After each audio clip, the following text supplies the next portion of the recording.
거처란 원어적 의미를 보니까 장소 이런 뜻을 가지고 있어요. 성경에는 다양한 거처가 있습니다. 계시록에 요한이 보았던 주님의 보좌 이런 거처가 있죠.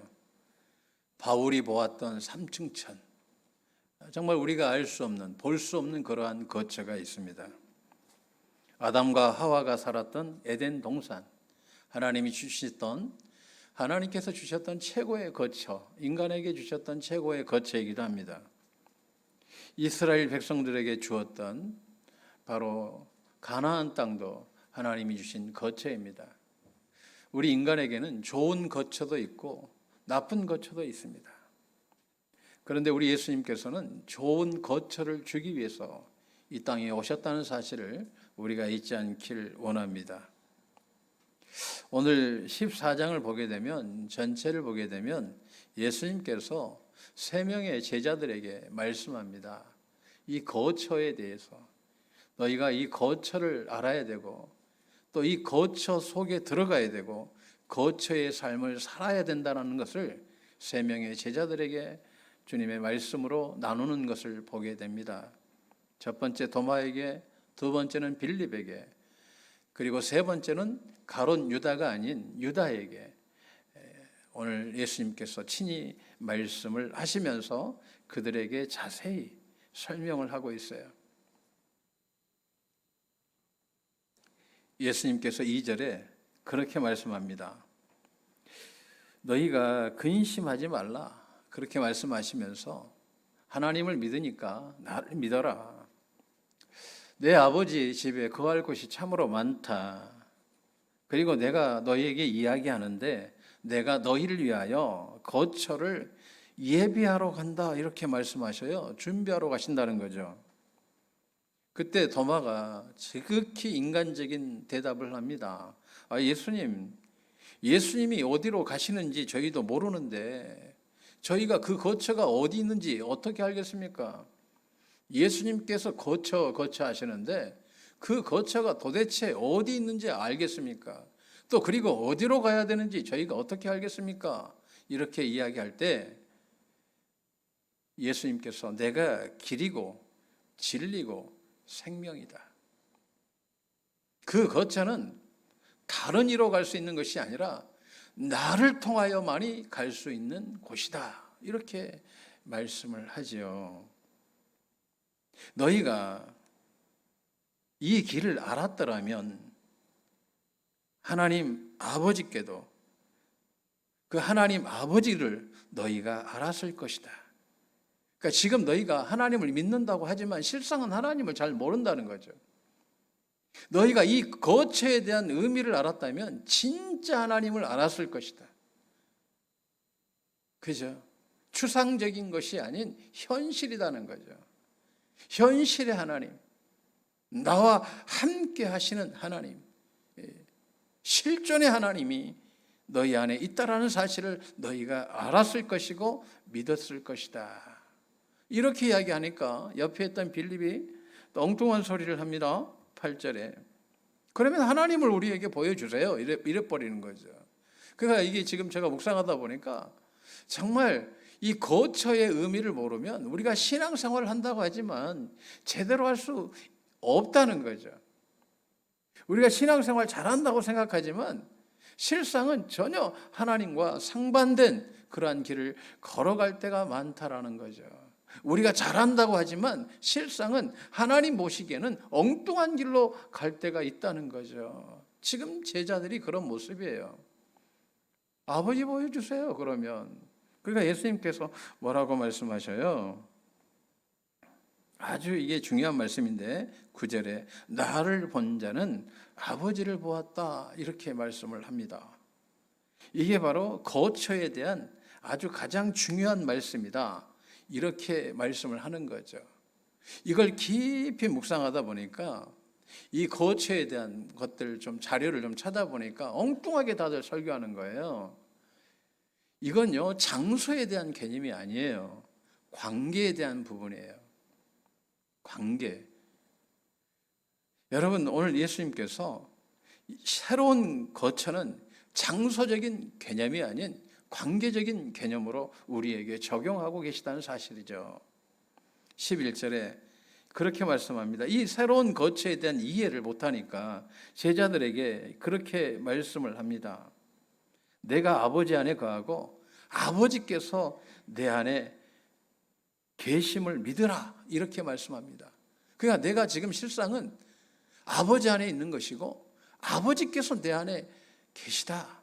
이게 새로운 거처다는 거예요. 그러니까 새로운 거처는 예수님이 하나님 안에, 하나님이 예수님 안에, 더 나아가 우리가 예수님 안에, 하나님이 우리 안에 계시는 것이 새로운 거처다라고 지금 요한복음 14장은 말씀하고 있습니다. 이 거처는 그냥 이루어진 것이 아니라 예수님께서 십자가에 못 박혀 죽으심으로, 갈기갈기 당신의 몸을 찢겨 죽으심으로, 모든 보혈 흘리심으로 이루신 은혜의 길입니다. 그리고 더 나아가 성령님을 우리 안에 보내주셔서 새로운 거처가 이루어지도록 역사하셨다는 사실을 오늘 14장은 말씀하고 있습니다. 예수님께서 왜 이토록 우리에게 새로운 거처를 주시고자 하시는지 12절로 14절에 아주 명확하게 나와 있습니다. 새로운 거처에 들어가면 우리가 예수님 속으로 들어간다라는 것을 말씀하고 있어요. 그러면서 12절에 새로운 거처에게 주시는 은혜가 있어요. 한번 읽을까요? 12절. 내가 진실로 진실로 너희에게 이르노니 나를 믿는 자는 내가 하는 일을 그도 할 것이요 또한 그보다 큰 일을 하리니 이는 내가 아버지께로 감이라. 그러니까 예수님은 우리에게 새로운 거처를 주신 목적이 뭐냐면 예수님과 같은 능력을 이 땅에서 베풀면서 살라는 거죠. 예수님처럼 수많은 영혼을 구원하는 사람이 되라는 거죠. 이 땅에 죽어져가는 영혼들을 구원하는 정말 예수님과 같은 삶을 살라는 거죠. 그 은혜를 주시기 위해서 우리에게 새로운 거처의 은혜를 주셨다는 거예요. 지금 예수님이 친히 말씀하시잖아요. 나를 믿는 자는 내가 하는 일을 그도 할 것이요 또한 그보다 큰 일을 할 것이다. 예수님보다 더 큰 일을 하도록 하신다는 거죠. 이게 실제 사도행전에서 이루어집니다. 베드로가 안진뱅이를 일으켜요. 도로가를 통해서 죽은 자도 살립니다. 그가 설교할 때에 수천 명이 회개하고 돌아옵니다. 수많은 영혼들이 구원을 받습니다. 예수님보다 더 큰 일을 합니다. 후에 부활하신 예수님을 만난 사람, 새로운 거처가 세워졌던 바울도 어떻습니까? 루스드라에서 안진뱅이를 일으키고 청년 유두구가 죽었을 때에 그를 살리잖아요. 그리고 그가 가는 곳마다 수많은 주님의 제자를 세웁니다. 교회가 뭡니까? 예수님의 제자를 세우는 것이고 예수님의 제자가 되는 것이 교회거든요. 그런데 그 사건을 누가 이루어요? 사도 바울이 이루어요. 이 거처의 은혜. 그래서 바울 신학의 중심이 뭐예요? 예수 안에서예요. 예수 안에서. 이 말은 오늘 14장 새로운 거처를 이룬 신학인 거죠. 그러한 삶을 산 거죠. 그럴 때 사도 바울 역시 부활의 주님을 통하여 예수님보다 더한 능력을 베푸는 것을 보게 됩니다. 예수님이 걸었던 순교의 길도 기꺼이 걸어가잖아요. 베드로도 순교의 길을 기꺼이 걸어가잖아요. 그 어떤 것도 그들을 막을 수가 없는 거예요. 사망이 그들을 막을 수가 없는 거예요. 로마의 억압도 제자들을 막을 수 없는 것을 보게 됩니다. 그 어떤 것도 두렵지 않는 거죠. 이게 바로 새로운 거처의 은혜예요.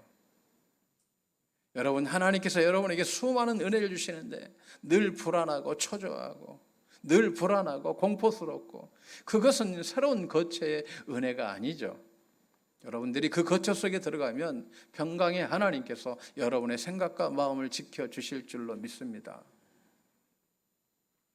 이게 바로 오늘 우리에게 주시는 은혜죠. 새로운 거처 안에 들어가야 돼. 왜요? 나보다 더 큰 일을 너희가 할 수 있으니까 그 일을 해야 된단다. 이게 누구에게 주신 은혜예요? 한번 따라하겠습니다. 나에게 주신 은혜다. 여러분은 얼마든지 이렇게 할 수 있습니다. 얼마든지 이렇게 될 수 있습니다. 주님은 여러분에게 이러한 소원을 갖길 원하시는 거예요. 나는 너가 베드로가 되길 원하고 나는 너가 사도 바울처럼 살길 원한다. 이건 너의 힘으로 되는 것이 아니라 새로운 거처 속에 들어오면 그 거처 안에서 이와 같은 일들이 일어나게 되는 것이란다. 두 번째, 거처에 들어가면 13절, 14절 이 은혜를 주기 위해서입니다. 두 번째, 우리 같이 읽을까요? 너희가 내 이름으로 무엇을 구하든지 내가 행하리니 이는 아버지로 하여금 아들로 말미암아 영광을 받으시게 하려 함이라. 내 이름으로 무엇이든지 내게 구하면 내가 행하리라. 예수님의 이름으로 구하라는 거죠. 예수님의 이름은 아버지 하나님의 이름이잖아요. 예수님의 이름 얼마나 위대합니까? 그러니까 새로운 거처가 되는 자들에게 예수님께서 그 이름의 능력을 나타내 주신다는 거예요. 사도행전에 보게 되면 그죠? 예수님의 이름을 가지고 선포했는데 도리어 귀신에게 맞는 사람도 있어요. 귀신 들린 자에게 맞은 사람도 있어요. 근데 사도 바울은 귀신 들린 자 안에 그 귀신을 쫓아내잖아요. 이러한 사건이 어떤 거예요? 바로 새로운 거처 속에 들어간 자에게 주시는 은혜예요. 그러니까 거처 밖에 있는 자에게 주신 은혜가 아니라 거처 속에 들어간 자에게 주시는 은혜가 바로 예수님보다 더 큰 일을 할 수 있고요. 예수님의 이름으로 구할 때 예수님께서 시행해 주시고 응답해 주시고 우리의 기도를 이루어 주신다는 거죠. 그래서 예수님은 이 거처를 반드시 너희에게 주길 원했고 주신다는 거죠. 여러분 이 은혜를 누리시는 오늘 이 시간 되길 주님의 이름으로 축원합니다.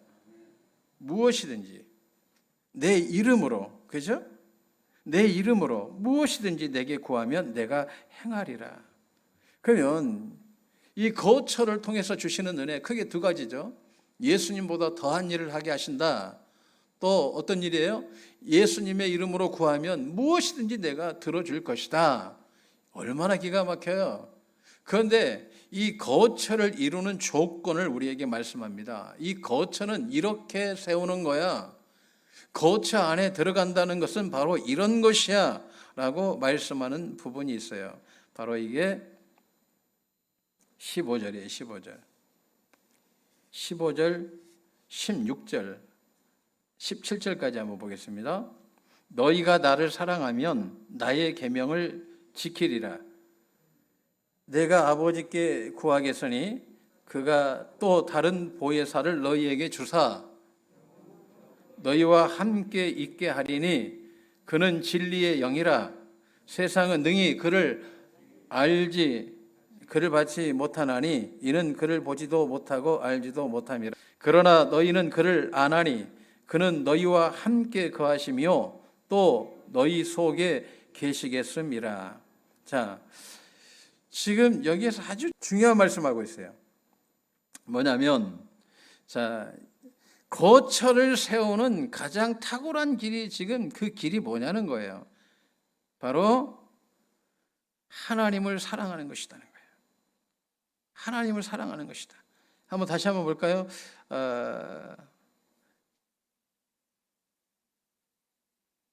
23절 보겠습니다. 23절. 보다 더 정확하게 또 나와 있죠.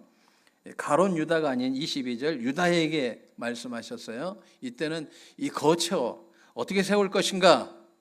같이 읽겠습니다. 예수께서 대답하여 이르시되 사람이 나를 사랑하면 내 말을 지키리니 내 아버지께서 그를 사랑하실 것이요 우리가 그에게 가서 거처를 그와 함께 하리라. 할렐루야.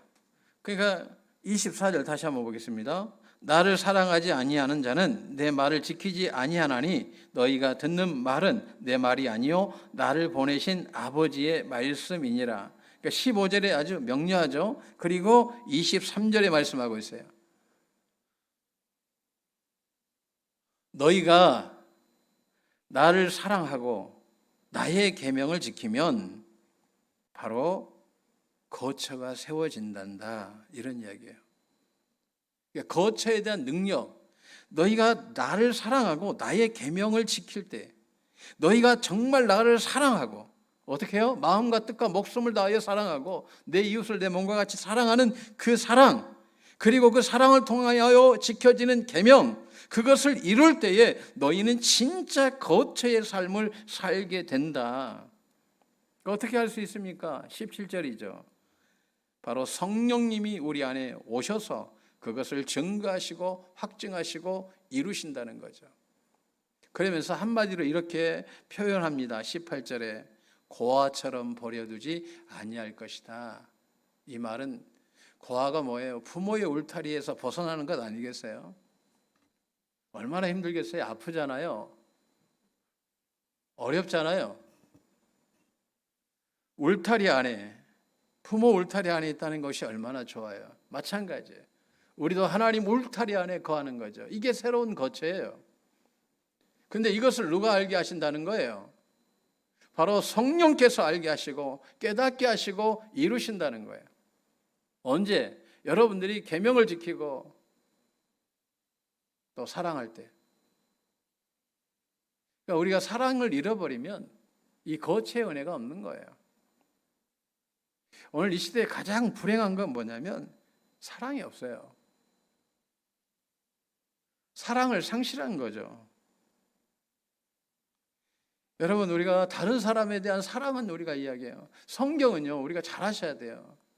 내가 해야 될 일이에요. 내가 해야 될 일. 내가 살아야 되는 거예요. 남이 내 대신 사는 것이 아니라 내가 그 길을 걸어가야 되는 거죠. 여러분, 오늘 이 거처의 은혜, 이것을 깨닫길 주님의 이름으로 축원합니다. 우리가 하나님 속으로 들어가는 거죠. 예수님 속으로 들어가는 거예요. 예수님 속으로 우리가 들어가는 거예요.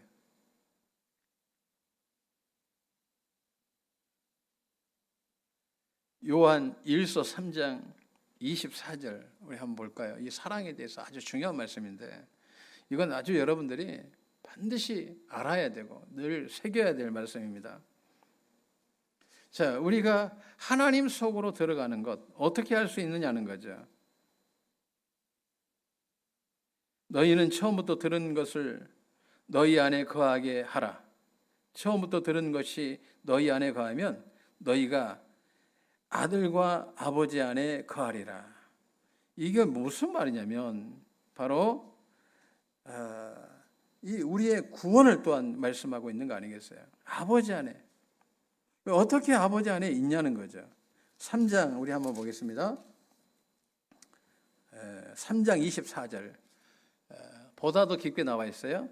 그의 계명을 지키는 자는 주 안에 거하고 주는 그의 안에 거하나니 우리에게 주신 성령으로 말미암아 우리 안에 거하시는 줄을 우리가 아느니라. 이 계명은 뭐예요? 사랑이거든요. 사랑. 최고의 법이죠. 그러니까 사랑할 때 우리가 주님 안으로 들어가는 거죠. 그러니까 우리가 언제 이 거처의 은혜를 누리게 되냐면 사랑하고 그분의 계명을 지킬 때 비로소 이 거처의 은혜를 우리에게 주시는 거예요. 하나님 왜 나에게 기도 응답하지 않으세요? 너희가 내 밖에 있으니까 이루어지지 않는 거야. 너희가 내 밖에서 자꾸 구하니까 안 되는 거야. 너희가 내 속으로 들어와야지. 너희가 이전의 거처에서 자꾸 머물고 있잖아. 이 거처가 아닌 새로운 거처, 말씀으로 이루어진 거처 속으로 들어와야지. 그래야 할 때에 나보다 더 큰 일을 할 수 있고 내 이름으로 구하는 것들을 너희가 받을 수 있는 거야. 너희가 거처 속으로 들어와야 돼. 어떻게 해요? 주의 성령께서 이끄실 거야. 너희는 그 성령 안에서 계명을 지키고 주님을 사랑해야 돼. 그러면 너희에게 놀라운 은혜를, 이 거처의 은혜를 내가 줄 거야. 예수님께서 하시잖아요. 예수님 가는 곳마다 기적을 베푸시고 능력을 베푸시고 수많은 영혼들을 먹이시고 수많은 영혼들을 구원하시는 그 일체의 비결이 뭡니까? 나와 하나님 사이에는 이 거처의 은혜가 있는데 내가 그분 안에 들어가 있기 때문에, 그분이 내 안에 들어와 계시기 때문에 이와 같은 일들이 벌어진 거야. 그리고 그것을 이루기 위해서 내가 너희를 사랑했잖아. 아버지 말씀을 철저히 지켰잖아. 그래서 이와 같은 놀라운 능력이 나타나는 거야. 하나님께서 역사하시고 살아계심을 너희들에게 증거하는 거야. 이 은혜가 회복되길 주님의 이름으로 축원합니다.